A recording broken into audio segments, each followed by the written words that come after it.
కృష్ణా గోదావరి జలాలపై వివాదాలు రాజుకుంటున్నాయి. సో మొత్తానికి తెలుగు ప్రజల మధ్య మరొకసారి జల జగడాలు జటిలం కాబోతున్నాయి. ఈ నేపథ్యంలోనే తెలుగు రాష్ట్రాల సీఎంలు ఏపీ రాష్ట్రానికి సంబంధించి చంద్రబాబు కావచ్చు, అదే క్రమంలో తెలంగాణ సీఎం రేవంత్ రెడ్డి కావచ్చు, ఇద్దరం కూడా వివాదాల జోలికి వెళ్ళాం, పరిష్కారం చేసుకుంటామని చెప్తున్న నేపథ్యంలో సో ఈ అంశం సుప్రీంకోర్టు పరిధిలోకి వెళ్ళడం కావచ్చు, అదే క్రమంలో ఇక ఈ నీళ్ల వివాదాలు గోదావరి కృష్ణా నదులకు సంబంధించిన నీళ్ల వివాదాలు ఎలా పరిష్కారం జరుగుతాయనే అంశంలో మరి మరొకసారి అయితే ఇక తెలుగు రాష్ట్రాల రాజకీయాలు అయితే వేడెక్కుతున్నాయని చెప్పుకోవచ్చు. సో మొత్తానికి తెలుగు రాష్ట్రాల మధ్య మొదలైన నీళ్ల వివాదాలు ఇక ఇటు ప్రతిపక్షం ప్రతిపక్షాలు అలాగే ప్రభుత్వాలకైతే కొంత మరి ఇది కొరకరాని కొయ్యగా మారుతున్నాయనడంలో ఎలాంటి సందేహం లేదు. సో ఇక మేము పరిష్కరించుకుంటాం, వివాదాలు అవసరం లేదని చెప్పి చెప్తున్నప్పటికీ కూడా తెలంగాణకు అన్యాయం జరిగితే మేము ఊరుకోమని తెలంగాణ సీఎం రేవంత్ రెడ్డి మాట్లాడుతున్నారు. అదే క్రమంలో ఇక ప్రతిపక్షంగా ఉన్న బీఆర్ఎస్ కూడా ఎట్టి పరిస్థితుల్లో అన్యాయం జరగనివ్వు తెలంగాణ రైతులకు అని చెప్తున్న నేపథ్యంలో ఇక ఆంధ్రప్రదేశ్లో కూడా ఏపీ సీఎం చంద్రబాబు తెలుగు రాష్ట్రాల ప్రజలకు నీళ్ల విషయంలో అని చెప్తున్నప్పటికీ కూడా ఇబ్బంది కలగనీయం తెలుగు ప్రజలకు అని చెప్తున్న నేపథ్యంలో సో మరొకసారి ఆంధ్ర ప్రాంతానికి ఏదైతే నీటి విషయాల్లో అన్యాయం జరగనివని ఆయన కూడా చెప్తున్న నేపథ్యంలో ఈ యొక్క సమస్య రోజు రోజుకు జటిలమైపోతుంది. సో ఇదే అంశంలో మనం ఈరోజు చర్చ చేస్తున్నాం. ఈ చర్చలో మనతో పాల్గొంటున్నారు కోదండరెడ్డి గారు, Telangana farmer agriculture welfare commission chairman గారు. సో ఆయనతోని ఒకసారి మాట్లాడదాం. మరి ఈ జల వివాదాలు రెండు నదులకు సంబంధించి తెలంగాణకైతే మరి ఇక కీలకంగా ఉన్నాయి. సో రైతులకు సంబంధించిన ఈ యొక్క నీటి వివాదాలను కాంగ్రెస్ ప్రభుత్వం ఎలా పరిష్కారం చేస్తుంది, అదే క్రమంలో కోదండరెడ్డి గారు ఏం చెప్తారు. కోదండరెడ్డి గారు, గుడ్ ఈవినింగ్ సార్. సార్ పూర్తిగా లైట్ లేదు, కొంచెం మీరు లైట్లో ఆగితే బెటర్ సార్, ఎందుకంటే మీ ఫోటో మీ వీడియో కనిపించట్లేదు. ఓకే సార్, ఇప్పుడు ఆగండి సార్, కాసేపు ఆగండి. ఓకే సార్ చెప్పండి సార్. మొత్తానికి కాంగ్రెస్ ప్రభుత్వం అధికారంలోకి వచ్చి సుమారు 2 సంవత్సరాలు కూడా దాటిపోతున్న నేపథ్యంలో సో మొత్తానికి ఈ జల వివాదాలు ఇప్పుడు కొత్తగా మరి వివాదంగా మారడం కావచ్చు. సో దీంట్లో తెలుగు రాష్ట్రాల సీఎంలు అయితే చెప్తున్నారు, ఇటు రేవంత్ రెడ్డి అటు చంద్రబాబు వివాదాలు కాదు పరిష్కారం చేసుకుంటామంటున్నారు. కానీ సో మొత్తానికి ఆ ప్రతిపక్షాలు అయితే ఈ అంశంలో ముఖ్యంగా బీఆర్ఎస్ పార్టీ అయితే కొంత మరి మరొక ఉద్యమానికి శ్రీకారం చుట్టడం కావచ్చు. ఈ అంశంలో మీరేం చెప్తారు సార్? ఇప్పుడు కృష్ణా నదీ జలాల పంపకం కానీ దానిపైన కేటాయించిన నీళ్లు ఉపయోగించుకోవడం కానీ ఆయా రాష్ట్రాలకు ప్రాధాన్యత ఉన్నది. ఇక్కడ టిఆర్ఎస్ పార్టీ మొన్నటి వరకు అధికారంలో ఉన్నది, ఇప్పుడు ప్రతిపక్షంలో ఉన్నది. ప్రతిపక్షంలో ఉన్న టిఆర్ఎస్ పార్టీ ఇప్పుడు ఈ కీలకమైన అంశంలో విజ్ఞతతో వ్యవహరించాల్సిన అవసరం ఉన్నది. కారణం ఏమిటంటే తెలంగాణ రాష్ట్రం ఏర్పడక ముందు అనేక సందర్భాలలో నీళ్లు నిధులు నియామకాల విషయంలోనే సెంటిమెంట్తో అధికారానికి వచ్చిన టిఆర్ఎస్ పార్టీ ఇప్పుడు ఒక సందర్భం వచ్చింది, మీరు జాప్యం చేయడం వల్ల పాలమూరు రంగారెడ్డి ప్రాజెక్టు ఆలస్యమైంది, మేము అధికారానికి వచ్చిన తర్వాత అది కంప్లీట్ చేస్తామని మేము అంటున్నాం. ఈ సందర్భంలో ఒక మంచి వాతావరణం ఎక్కడంటే సుప్రీంకోర్టు ఒక మాట అన్నది వాస్తవమే, నిజంగా బచావత్ ట్రిబ్యునల్ వచ్చింది, విజేష్ కుమార్ ట్రిబ్యునల్ వచ్చింది, వాళ్ళ తీర్పులు చెప్పిండ్రు. కానీ ఇంతకాలం కూడా ఆ ట్రిబ్యునల్స్ విజేష్ కుమార్ ట్రిబ్యునల్ అయితే కొంత ఏకపక్షంగా తీసుకున్న నిర్ణయాలను అప్పటి ముఖ్యమంత్రి కిరణ్ కుమార్ రెడ్డి గారు ప్రతిపక్ష పార్టీలను అందరినీ పిలిచి ఒక అభిప్రాయానికి వచ్చారు. సరే, తెలంగాణ రాష్ట్రం ఏర్పడిన తర్వాత రాష్ట్ర ప్రయోజనాల విషయంలో అధికారంలో ఎవరున్నా ప్రతిపక్షం కొంత విజ్ఞతతో వ్యవహారం చేయాలి. ఇప్పుడు మేము అధికారానికి వచ్చిన వాస్తవమే, 2 ఏళ్ళు అయింది మాది. 2 ఏళ్లలో అనేకమైన సమస్యలు, అన్నిట్లలో కీలకమైనది ఈ నదీ జలాల పంపకం జరిగిన నేపథ్యంలో ఆ ప్రాజెక్టులు నిర్మాణం చేసుకోవాలి. ఒక మాట సుప్రీంకోర్టు ఏమన్నది, నిజంగా వాళ్ళు తీసుకున్న నిర్ణయం, వాళ్ళు ఇచ్చిన తీర్పు ప్రకారంగా చూస్తే ఇది ఇంకా ఆలస్యం జరుగుతుంది. ఇట్లా మీరు ఇరుపక్షాల వాళ్ళు కూర్చొని మాట్లాడుకొని సమస్యను పరిష్కారం చేసుకోండి అని చెప్పి ఒక మంచి మాట చెప్పింది. ఈ సందర్భంలో ఎవరున్నారు అక్కడ? ఆంధ్ర రాష్ట్రంలో ముఖ్యమంత్రిగా ఉన్న చంద్రబాబు నాయుడు గారు ఒకప్పుడు సమిష్టి రాష్ట్రంలో ముఖ్యమంత్రి. అవును. ఇక్కడి పరిస్థితి అక్కడి పరిస్థితి చంద్రబాబు నాయుడు గారికి బాగా తెలుసు. ఎవరి ప్రాంతాల ప్రయోజనాలు వాళ్ళు చూసుకుంటారు. ఆంధ్రాలో కూడా ఆంధ్ర ఏరియా కానీ, రాయలసీమ ఏరియా కానీ, ఇక్కడికి వస్తే తెలంగాణ ప్రాంతం కానీ, ఇవన్నీ చూసుకున్నప్పుడు సుప్రీంకోర్టు అన్న మాట ప్రకారంగా ఒక మంచి అవకాశం ఏంటంటే చంద్రబాబు నాయుడు అక్కడ ఉండడం వల్ల కూర్చొని మాట్లాడుకొని సమస్యలు పరిష్కారం చేసుకొని ప్రాజెక్టులు కంప్లీట్ చేసుకోవడంలో పెద్ద సమస్య లేనే లేదు. కాకపోతే మీరు ఒకసారి నేను మనవి చేస్తా ఉన్నా, ఆయా రాష్ట్రాలలో ఏదైనా కీలకమైన సమస్యలు వచ్చినప్పుడు ఆ రాష్ట్రంలో ఉన్న అన్ని పార్టీలు ఏకమై పోరాటం చేసినాయి. ఇక్కడ ఏమైతుంది, ప్రతి అంశాన్ని రాజకీయం చేసుకోవడం ఇది మంచి పద్ధతి కాదు. ఇది నీటి విషయము, తెలంగాణ ప్రాంతంలో కరువు ప్రాంతం ఇది. ఒక పక్కన మహబూబ్ నగర్ కానీ, రంగారెడ్డి జిల్లా కానీ, నల్గొండ కానీ, ఈ ప్రాంతాలను దృష్టిలో పెట్టుకొని నేను ఒకటే మనవి చేస్తా ఉన్నా, రైతాంగము సమస్య ఇది. వ్యవసాయానికి నీళ్ళు అందించే ప్రాజెక్టులు, తాగునీటికి నీళ్ళు అందించే ప్రాజెక్టులు, మన ప్రాంతంలోనే ఫ్లోరైడ్ వాటర్ ఉంది బాగా, నల్గొండలో, రంగారెడ్డిలో. ఏదేమైనా ఒక మాట వాళ్ళు ఏమంటారు, ఫ్లోరైడ్ను మేమే రైతులను అక్కడి ప్రజలను ఆదుకున్నామని చెప్పి. వాస్తవం కాదు. రాజశేఖర రెడ్డి గారు ముఖ్యమంత్రిగా ఉన్నప్పుడే ఫ్లోరైడ్ కంటెంట్ ఉన్న నల్గొండ, రంగారెడ్డి జిల్లాకు అప్పట్లో రాజశేఖర రెడ్డి గారే వారి టైంలోనే కృష్ణా రివర్ వాటర్ తాగునీటి ప్రాజెక్ట్ వచ్చింది. ఏదేమైనా ఇది ఈ రోజు సుప్రీంకోర్టును మనం గౌరవించాలి. అదేవిధంగా మనం రాష్ట్రం విడిపోయినాం. ఎవరైనా ఎవరున్నారు ఇక్కడ తెలంగాణలో చాలా వరకు ఆంధ్ర ప్రాంతానికి సంబంధించిన పెట్టుబడులు పెట్టే వాళ్ళే చాలా మంది ఉన్నారు. ఈవెన్ ఆంధ్ర ప్రాంతానికి చెందిన అనేక మంది ఎప్పటితో వలస వచ్చి నిజామాబాద్ కానీ ఇంకొక ప్రాంతంలో కానీ రైతులు ఉన్నారు. కొన్నేళ్ల కింద వచ్చారు. ఇవన్నిటినీ దూరదృష్టితో ఆలోచన చేసుకొని ఇంకా జాప్యం జరగకుండా, ప్రాజెక్టుల కాస్ట్ పెరగకుండా తొందరలో కంప్లీట్ చేయాలంటే ప్రతిపక్షము దీన్ని రాజకీయం చేసుకోవద్దు అనేదే నా అభిప్రాయం. ఓకే కోదండరెడ్డి గారు, ఒకసారి కెమెరా కొంచెం కార్ కాసేపు ఆపండి సార్ ప్లీజ్.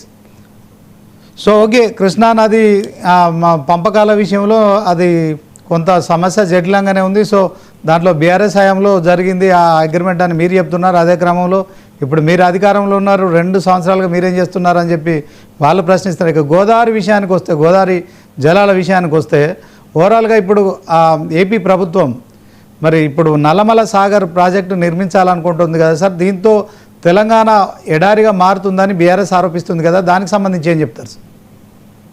గోదావరి విషయంలోనండి, గోదావరి నదీ జలాల విషయంలో కృష్ణా నది జలాల విషయానికి ఉన్నంత తీవ్ర పరిస్థితి గోదావరి జలాలకు లేదు. ఒకటి, గోదావరి నదీ జలాల ఉపయోగించుకోవడంలో ఒకప్పుడు చంద్రబాబు నాయుడు గారు ముఖ్యమంత్రి ఉన్నప్పుడే ఇచ్చంపల్లి ప్రాజెక్టు నిర్మాణం చేయాలని చాలా సీరియస్ గా ఇరుపక్షాలు, అప్పుడు మేము ప్రతిపక్షంలో ఉన్నాం, అయినా వాయిస్ రావట్లేదు సార్, వాయిస్ రావట్లేదు సార్. కోదండరెడ్డి గారు వాయిస్ రావట్లేదు సార్. మీరు వెహికల్ ఆపండి సార్, వెహికల్ ఆపండి, మీరు వెహికల్ ఆపండి సార్, వెహికల్ ఆపండి, 1 నిమిషం వెహికల్ ఆపండి, ఒక 10 నిమిషాలు అయితే అయిపోతుంది. మీరు వెహికల్ ఆపుకోండి సార్, వెహికల్ ఆపండి. ఓకే సార్, ఇప్పుడు చెప్పండి సార్. గోదావరి నీటి వినియోగం విషయంలో మరి తెలంగాణకు అన్యాయం జరుగుతుంది, నల్లమల సాగర్ నిర్మిస్తే సో దీన్ని అడ్డుకుంటామని చెప్పి బీఆర్ఎస్ అంటోంది. అదే క్రమంలో మరి దీని పట్ల కాంగ్రెస్ ప్రభుత్వం తరఫున మీరేం చెప్తారు? కాంగ్రెస్ ప్రభుత్వం తరఫున నేను ఒకటే మాట మనవి చేస్తున్నానండి. గోదావరి నదీ జలాలకు కృష్ణా నదీ జలాలకు పోల్చొద్దు. గోదావరి నదీ జలాల ఉపయోగంలో మొదటి ప్రభుత్వంగా మీ కాలంలోనే ఇచ్చం ప్రాజెక్టును మీరు కాళేశ్వరం ప్రాజెక్టు నిర్మాణం జరిగింది. జరిగినప్పుడు మేమేమి మిమ్మల్ని ఏమి ఇబ్బంది పెట్టలేదే, మిమ్మల్ని వద్దని మేము చెప్పలేదే.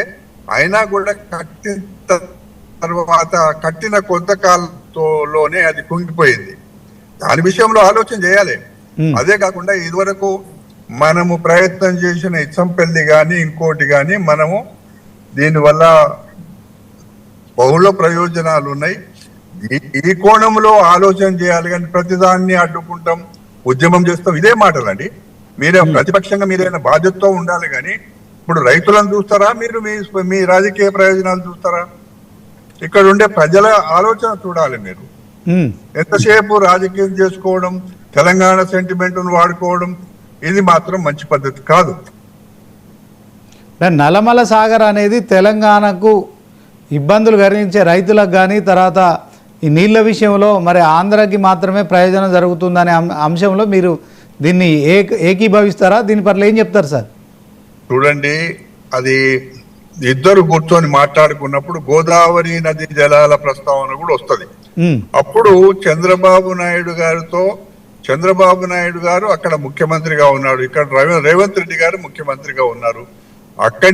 ఇక్కడి నుంచి ఎక్స్పర్ట్ కమిటీలు వేసుకొని ఆ కమిటీల ద్వారా అది నిజంగానే తెలంగాణకు అన్యాయం జరుగుతుందా, లేకపోతే ఆంధ్రాకు మేలైతుందా, ఈ విషయాలన్నీ కూడా ఇరుపక్షాల వాళ్ళు, మనము రాజకీయంగా మాట్లాడేదానికంటే ఆ ఇరుపక్షాలలో ఎక్స్పర్ట్ కమిటీలు వేసుకోవాలి.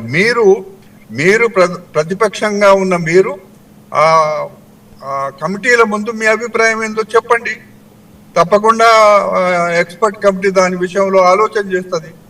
మనము ఒక ప్రాజెక్టు విషయంలో, నీటి వాడుకోవడం విషయంలో మనము కొన్ని విషయాలు ఉంటాయండి.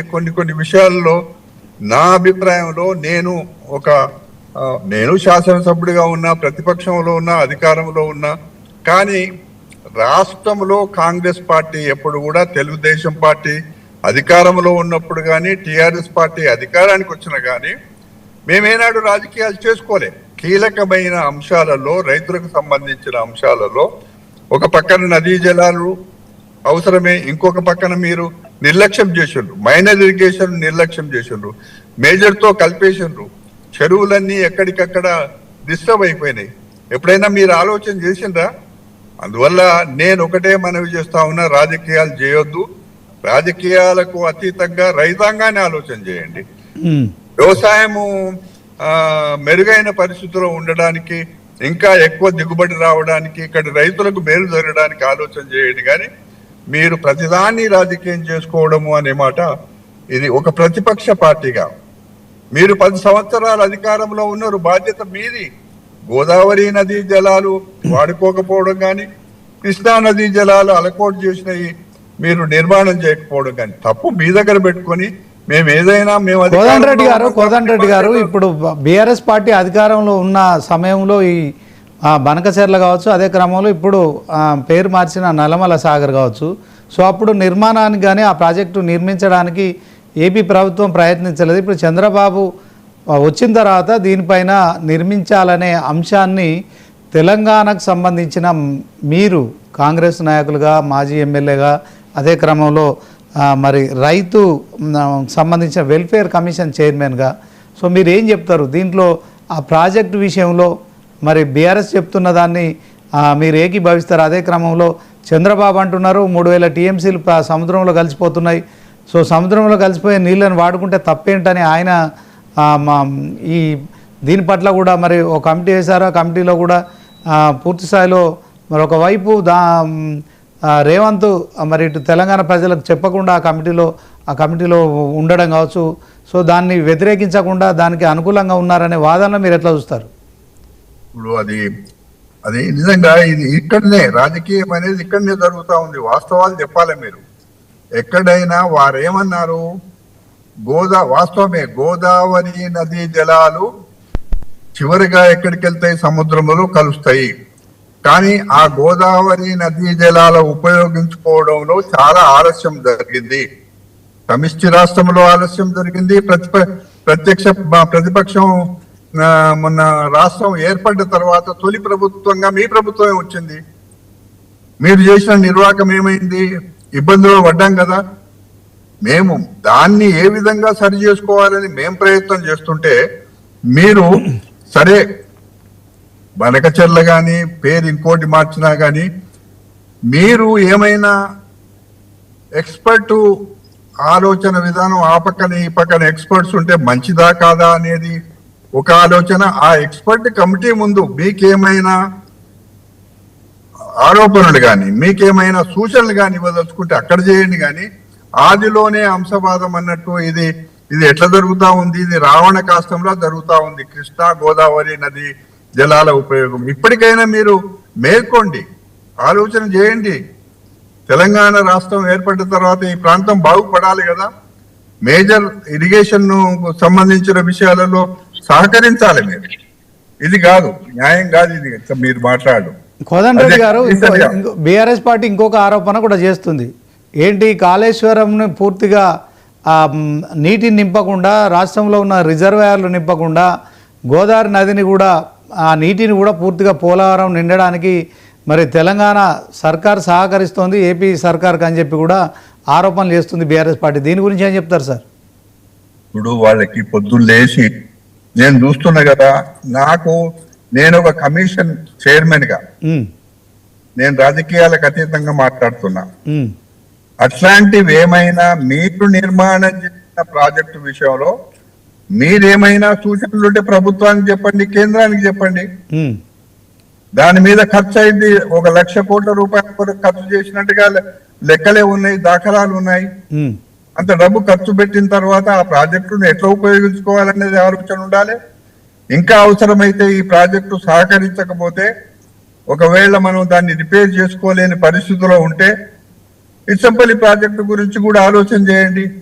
ఏదైనా మంచి ఆలోచన చేయండి. కానీ నేనైతే ఒక మాట, ప్రతిపక్ష పార్టీగా తెలంగాణ సెంటిమెంట్ తో అధికారానికి వచ్చిన మీరు వ్యవసాయాన్ని, నదీ జలాల నీళ్లని రైతులకు ఎప్పటికైనా మేలు జరగాలి అని అంటే ప్రతిపక్ష పార్టీగా సలహా సూచనలు ఇవ్వండి. కానీ అడ్డుకుంటామని, ఉద్యమాలు చేస్తామని చెప్పి మాట్లాడడం ఇది ఒక రాజకీయ పార్టీగా సంక్షిప్తమైంది కాదు. ఓకే, కృష్ణా నది నీటిని ప్రతిరోజు 9 టీఎంసీలు మరి అక్కడ నుంచి తీసుకెళ్తున్నారు. సో ఇదే క్రమంలో గోదావరి నది నీటి జలాల వినియోగానికి కాంగ్రెస్ ప్రభుత్వం దగ్గర ఉన్న ప్రణాళిక ఏంటిది, మీరు ఏం చెప్తారు సార్?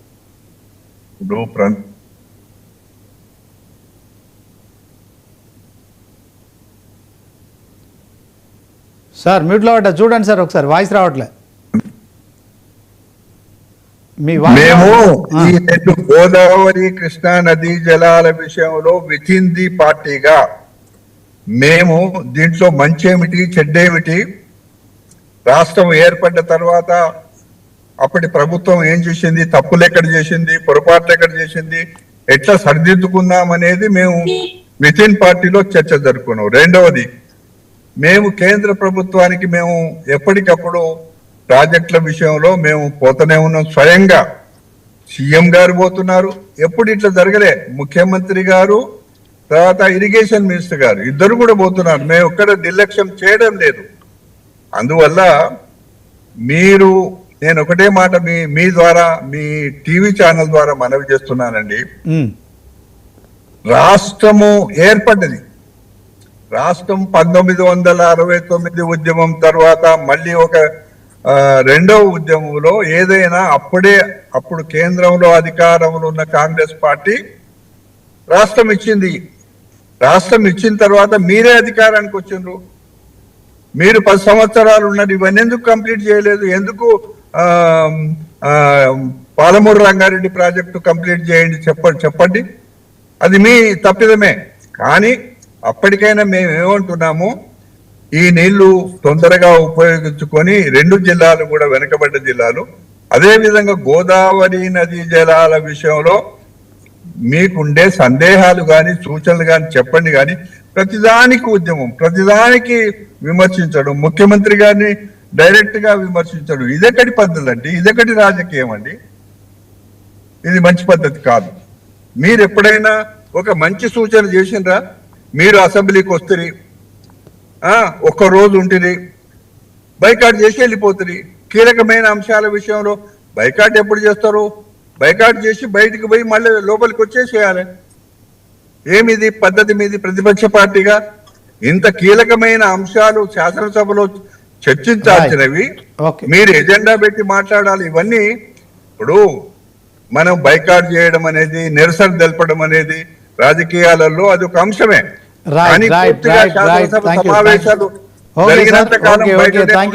థ్యాంక్ యూ సార్ కోదండ రెడ్డి గారు. మరి మీ విలువైన సమయాన్ని కేటాయించి మరి డిబేట్లో పాల్గొన్నందుకు ధన్యవాదాలు. ఇక Telangana farmer agriculture welfare commission చైర్మన్గా మీరు ఇచ్చిన సలహాలు సూచనలు బీఆర్ఎస్ పార్టీ మరి పూర్తిగా పరిగణలోకి తీసుకుంటుందా? ఇక రేపు పొద్దున నల్లమల సాగర్ను అడ్డుకుంటామని చెప్పి చెప్తున్న నేపథ్యంలో మరి మా రాష్ట్రానికి అంటే తెలంగాణ రాష్ట్రానికి ఈ యొక్క రైతులకు అన్యాయం చేస్తే మేము ఊరుకోమని కాంగ్రెస్ కూడా చెప్తున్న నేపథ్యంలో సో మొత్తానికి జల వివాదాలు తెలుగు రాష్ట్రాలను అయితే మరి జల జగడాలు కొత్తగా ప్రారంభమయ్యాయి. చూడాలి మరి ఇవి ఏ మేరకు రాజకీయంగానే ఉంటాయా, రైతుల ప్రయోజనాలు కాపాడతాయా వేచి చూడాల్సి ఉంటుంది. ఇది వాటి సూపర్ ప్రైమ్ టైం డిబేట్. చూస్తూనే ఉండండి 9090.